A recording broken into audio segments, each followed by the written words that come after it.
Hello, my name is Diane, and I am taking a walk with cancer. I've been doing this video series for a couple weeks now,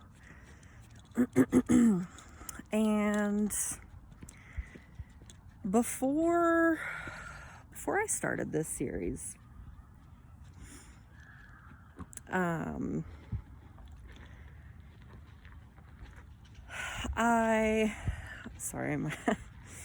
sometimes my brain takes a minute to get the words from my brain to my mouth, so please be patient with me.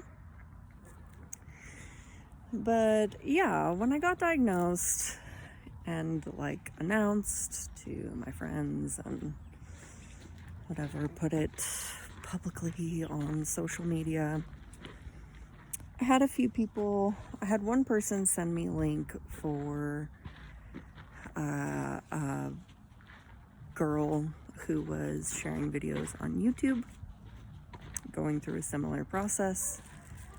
I had another couple of friends actually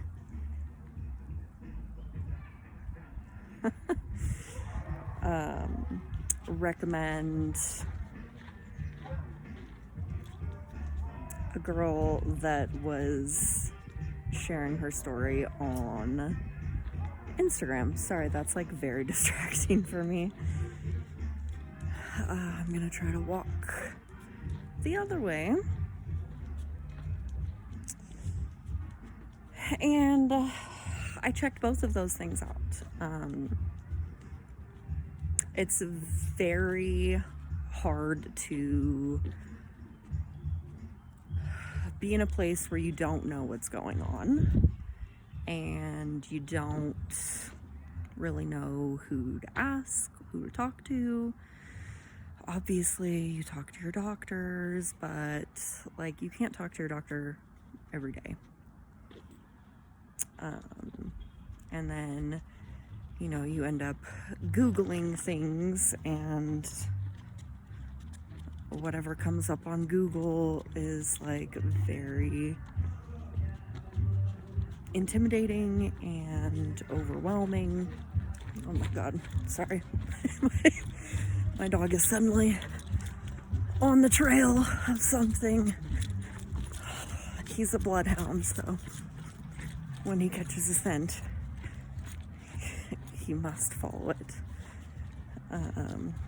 Who knows what he's sniffing, but yeah, so having these other resources of real live humans with real human emotions and experiences, I was very glad to have those resources.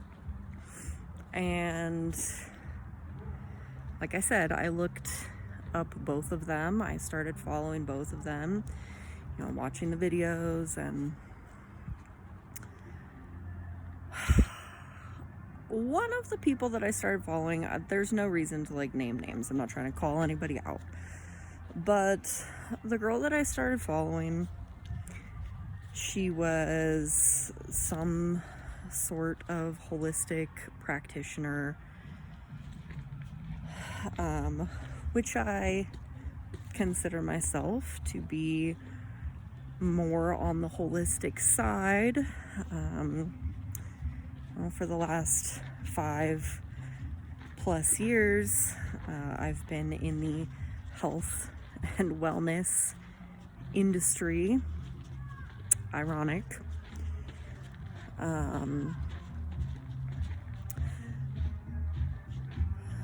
Sorry, I have to walk past this again.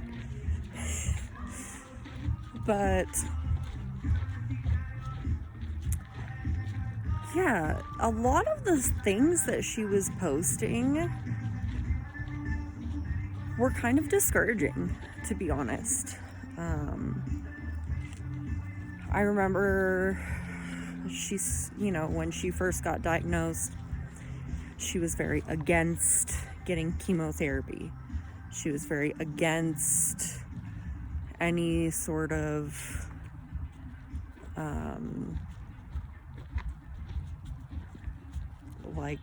standardized treatment, standardized medicine.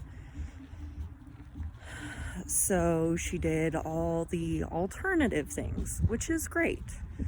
Nothing wrong with that. But she would post videos of like, I'm in a high capacity oxygen chamber and I'm saturating every cell in my body with oxygen and it's fighting the cancer.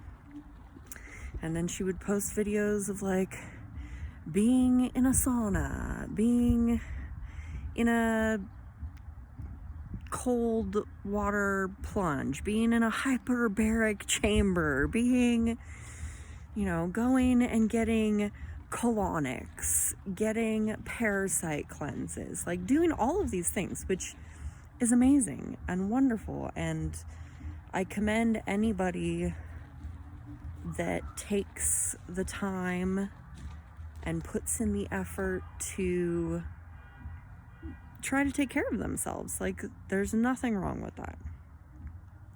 However, a lot of the things that she was doing seemed very inaccessible to me, and it was a little defeating, because would I like to be doing those things? For sure. Like she traveled, to Peru and had some medicine woman pray over her, and then she like went here and did some cleanse and then did this and then did that. I'm like, that's wonderful, that's amazing. It was very inaccessible for me. Like, I have a kid and a dog. I'm a single mom. I can't just like pick up and go. I don't have a lot of financial resources. I live in a small, like semi-rural mountain town. Like, we don't have a hyperbaric chamber place here. And maybe we do. I don't know, but I don't have access to those things. And maybe that's my like self-limiting beliefs. Maybe that's me being negative. Maybe that's a lack mentality. I don't know. But it was a little frustrating. And then, after all those wonderful things that she did, she ended up still partaking in these Western medicines. She ended up going through chemo. And then when she was going through chemo, she would post a lot of things like, it's week 10 and I have yet to experience any side effects. I have no symptoms. I'm feeling great. I'm feeling wonderful. I'm feeling the healthiest I've ever felt in my life. Which, prior to getting treatment, one might think, oh, what wonderful news. This might be easy. I might go through this experience and not have the laundry list of symptoms that the doctors are telling me to anticipate. Wouldn't that be nice?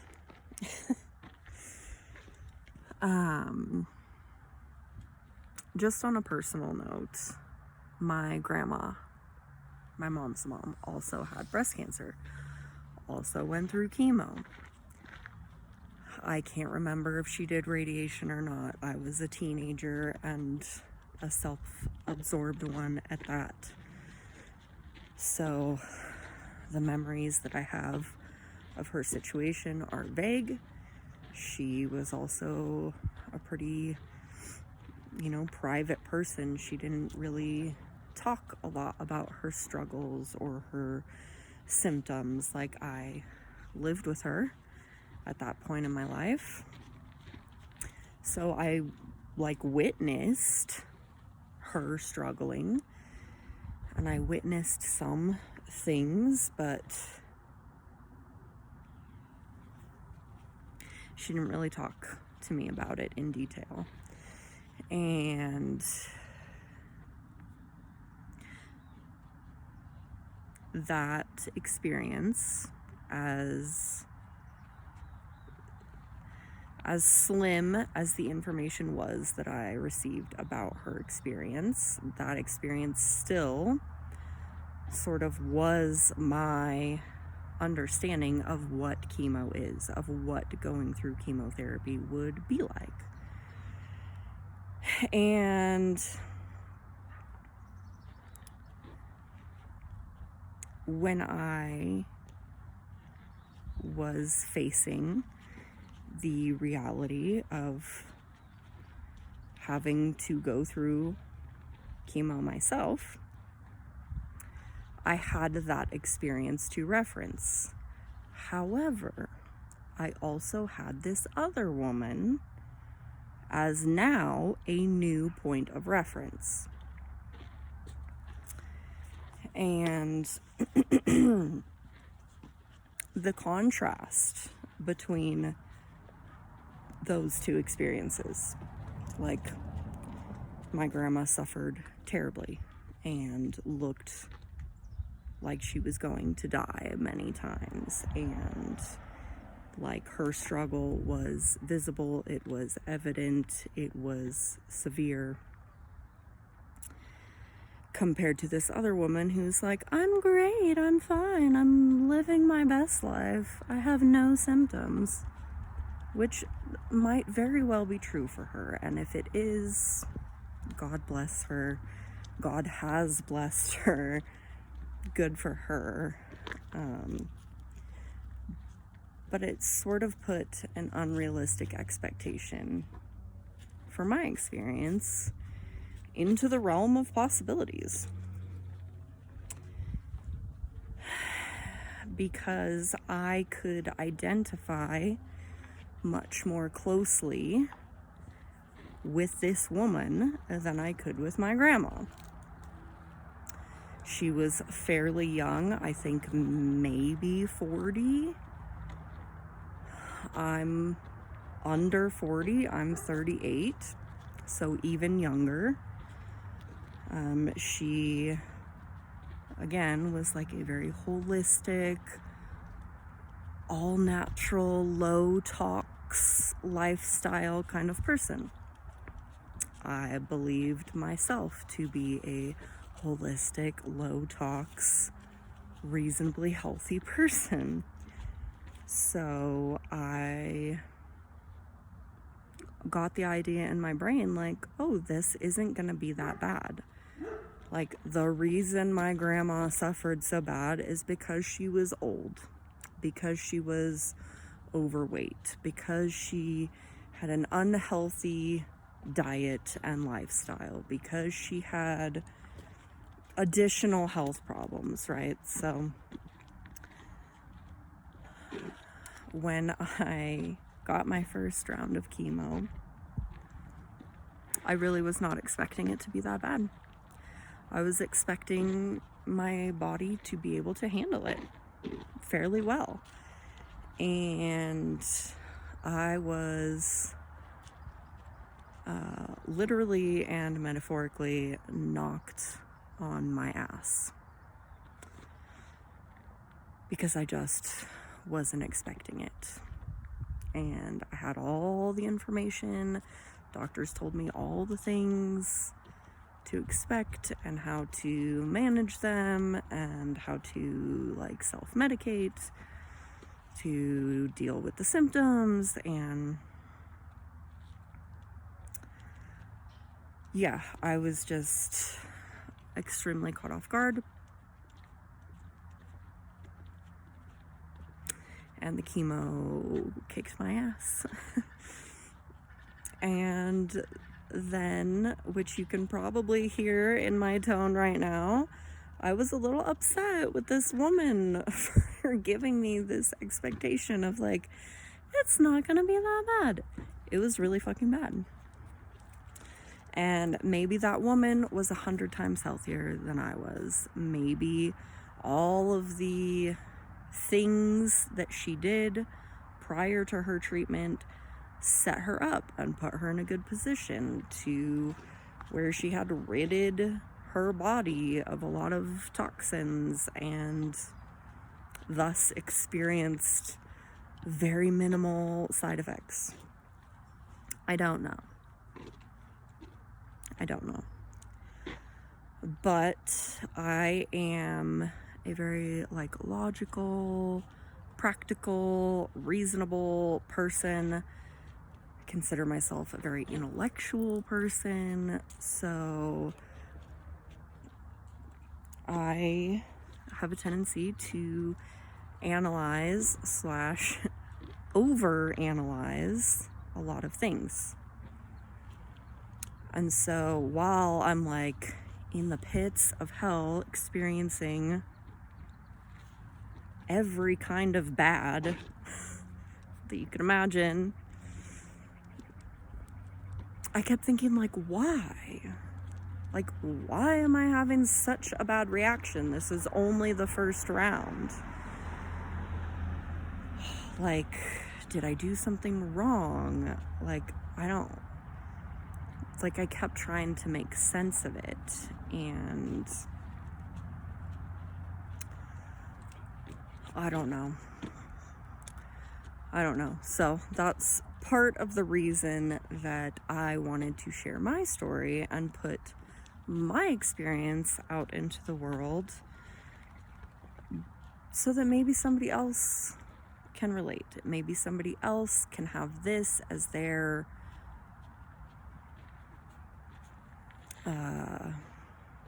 reference point. And not that I'm trying to scare anybody.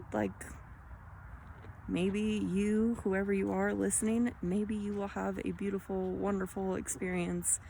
Low symptoms, low side effects. I truly wish that, pray that for everybody.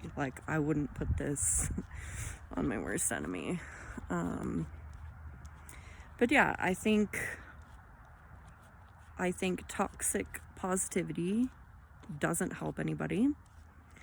I think transparency is the best method. I think information is a very powerful resource. And on the opposite end of that, I think doubt, confusion, lack of understanding, all of that can really feed into fear, honestly, and create a harder experience. So anyways, I just wanted to share a little bit of my why I created this channel and why I feel compelled to share my experience and to share it authentically. I'm not here because I need sympathy. I'm not here because I need validation. I'm not here to share my sad story and wallow in my sorrows. No, I'm fine. I don't need that. I don't want that. I just hope that this is a helpful resource for somebody else who is in a very challenging and unfamiliar space.